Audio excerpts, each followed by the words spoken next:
Hello everybody, this is going to get a little interesting for three reasons. First is this is not necessarily a comedic story, it's mainly just a human interest story, for those of you who are interested in my humanness.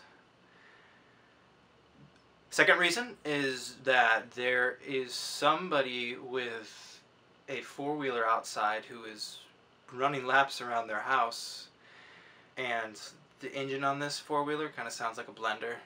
Not one of those like high-pitched blenders, but it's a really bass blender. If there was a blender quartet, it would be the bass blender. The blender on the very end with the microphone like right up in his face.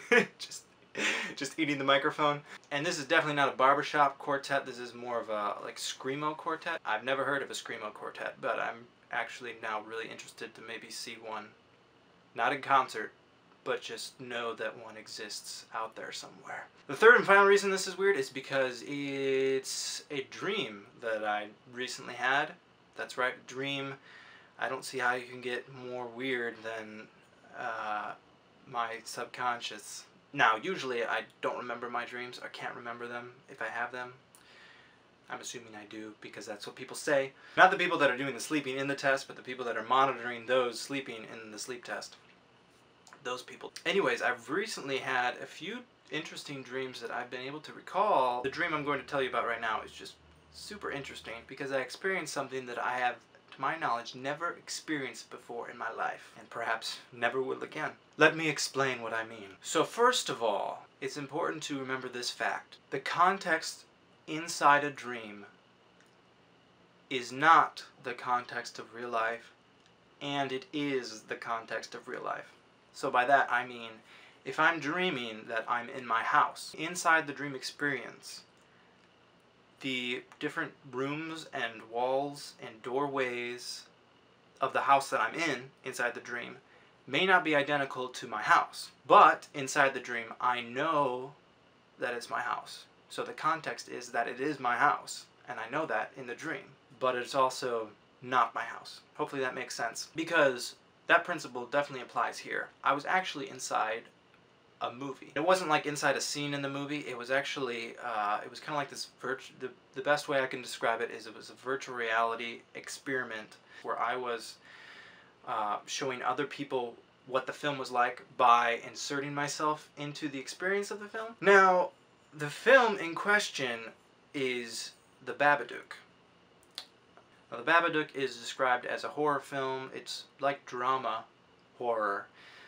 It was made in 2014, written and directed by Jennifer Kent. It's actually her feature film directorial debut. The film itself is super interesting. It's not only well made, but there's a very good underlying human commentary on depression and how that may or may not affect relationships inside a family.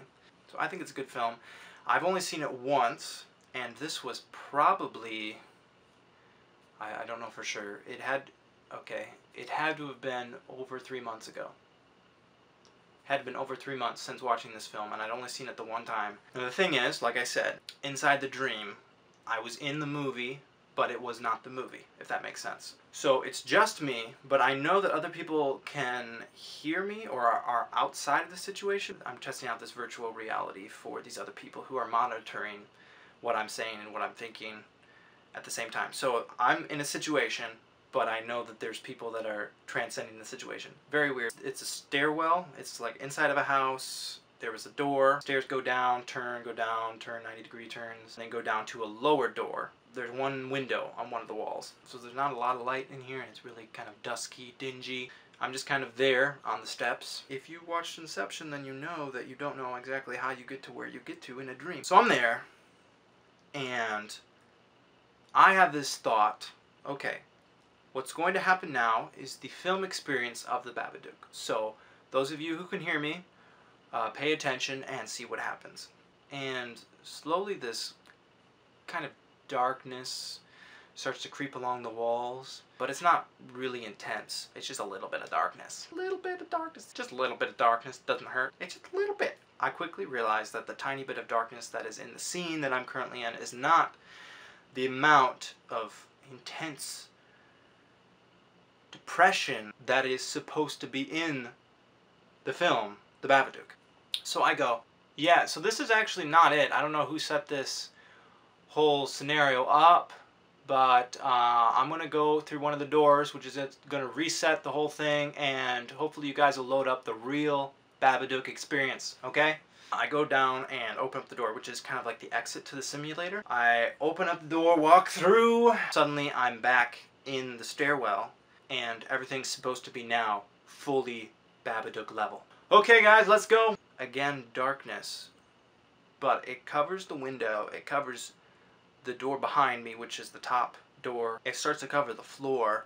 My feet start getting stuck to it, and I realize that in order to get out of the simulation, I have to reach the bottom door. And I start to get a little panicky, so I get my feet off the floor and start to walk down. I begin to realize that the darkness is very intense. It's starting to enclose upon basically everything, and I'm getting creeped out. So I book it down to the bottom. But by this time, what I'm calling the darkness is totally engulfing the bottom door and coming up to me, and I'm about ready to, I don't know, I think die. At this point, I kind of converse with the people outside the realm again, and I was much more scared than what I'm going to depict here in this video. Guys, how do I get out of this? I can't reach either of the doors at this point, but I realize that I'm inside of a simulation, also known as a dream.